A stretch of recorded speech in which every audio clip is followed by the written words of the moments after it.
Lanjutkan informasi berikutnya, Kompolnas mengaku mengantongi informasi baru terkait kematian diplomat muda Arya Daru Pangayunan dan akan segera berkoordinasi dengan pihak kepolisian. Sementara itu hingga kini polisi masih mendalami penyelidikan untuk mengungkap penyebab kematian.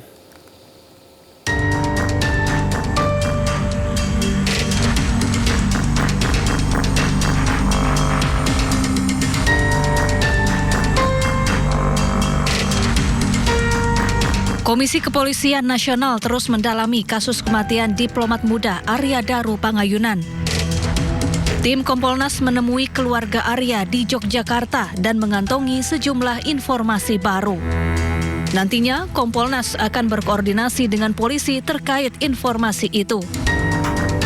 Yang nggak kalah penting, kami juga diberi informasi terkait sesuatu yang sifatnya baru, yang belum ada dalam perdebatan, yang itu memang perlu kami telusuri, kami perdalam nantinya dengan cek TKP, termasuk juga dengan Polda Metro Jaya.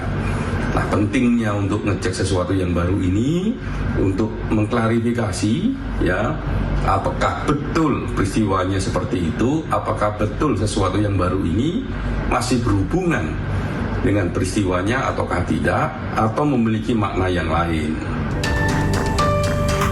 Sementara itu, polisi sudah melakukan olah tempat kejadian perkara sebanyak 3 kali.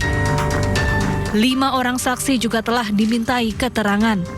Kapolri Jenderal Listio Sigit Prabowo menyebut pihaknya tengah bekerja keras mendalami penyelidikan kasus ini agar bisa segera terungkap. Sebelumnya, Arya Daru Pangayunan ditemukan tewas di kamar indekosnya di kawasan Menteng, Jakarta Pusat, Selasa pagi 8 Juli 2025 lalu. Ia ditemukan dalam kondisi tergeletak di atas kasur, sementara kepalanya terlilit lakban.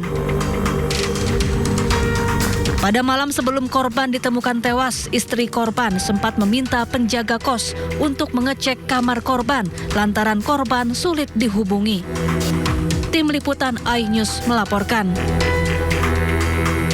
Pemirsa, proses hukum terkait insiden maut pesta rakyat pernikahan anak Gubernur Jawa Barat Deddy Mulyadi diambil alih oleh Ditreskrim Polda Jabar.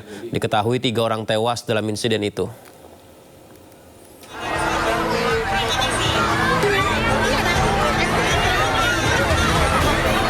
Tragedi pesta rakyat yang menewaskan 3 orang warga di Garut, Jawa Barat Jumat lalu menjadi perhatian kepolisian. Pasca insiden, polisi telah melakukan olah TKP dan memeriksa seluruh saksi, mulai dari petugas pengamanan, Satpol PP, perwakilan event organizer, serta pihak lainnya. Untuk proses penyidikan selanjutnya, kasus ini diambil alih Direktorat Reserse Kriminal Umum Polda Jabar.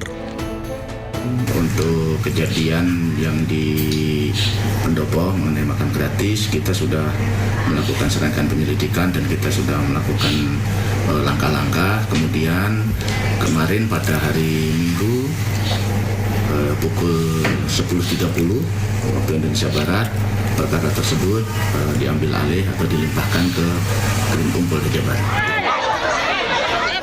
Sebelumnya pada Jumat 18 Juli siang, pesta rakyat pernikahan anak Gubernur Jawa Barat Deddy Mulyadi, yakni Maula Akbar dan Putri Karlina, berubah mencekam setelah ribuan warga berdesakan berebut makanan gratis. Banyaknya warga yang hadir membuat sejumlah orang terinjak-injak. Akibatnya, 3 orang meninggal dunia, salah satunya anggota polisi. Dari Garut, Jawa Barat, Iis Solihin, iNews melaporkan. Pemirsa, kapal wisata di Vietnam terbalik, 37 penumpang tewas. Tetaplah bersama kami di Sindo Prime.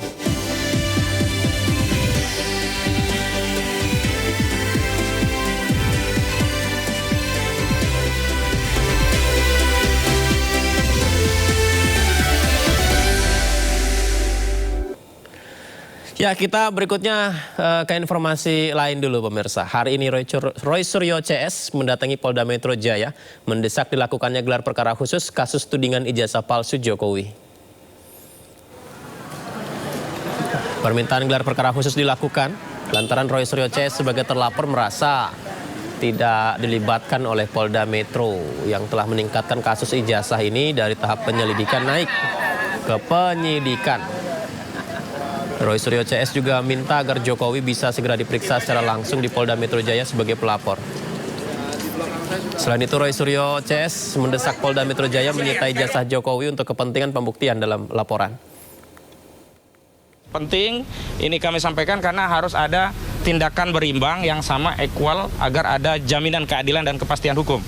Kalau di Barkrim saja diadakan gelar perkara khusus, di Polda juga harus demikian. Dan sebenarnya yang kami sangat sayangkan adalah semestinya peningkatan status ini menunggu terlebih dahulu hasil gelar Wasidik Bareskrim Mabes Polri. Kenapa demikian?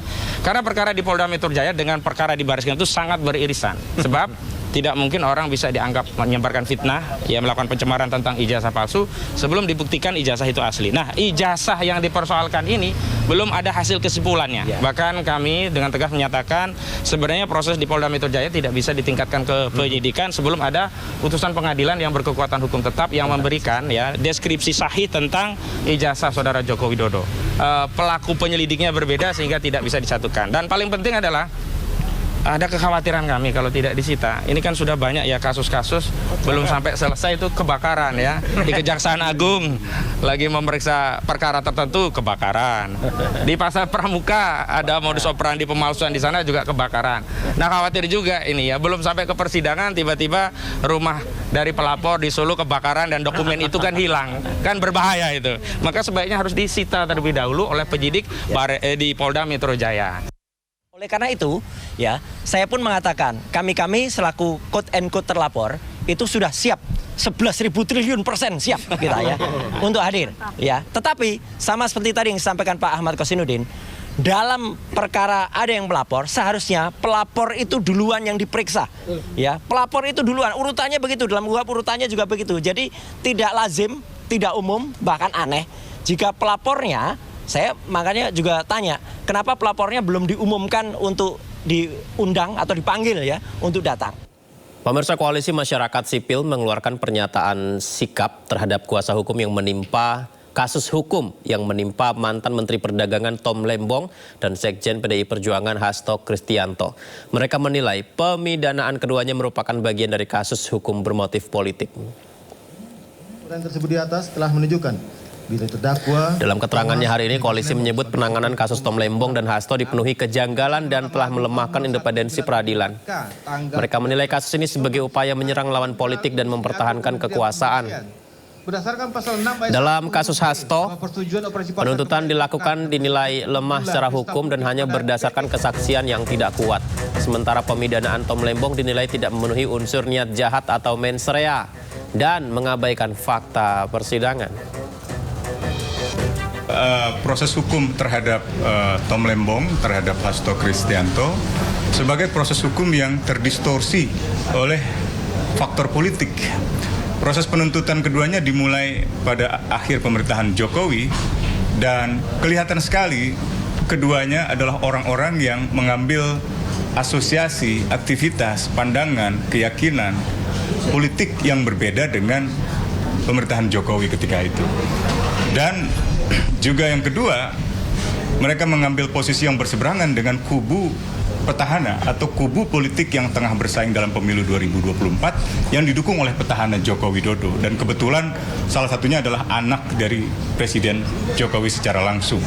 Nah, dua orang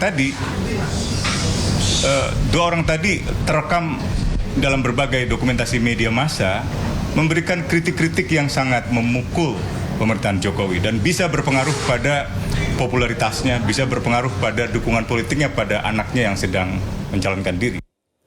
80.000 koperasi desa Merah Putih resmi diluncurkan hari ini di seluruh Indonesia. Diskusinya kami hadirkan usai jeda, tetaplah bersama kami di Sindu Prime.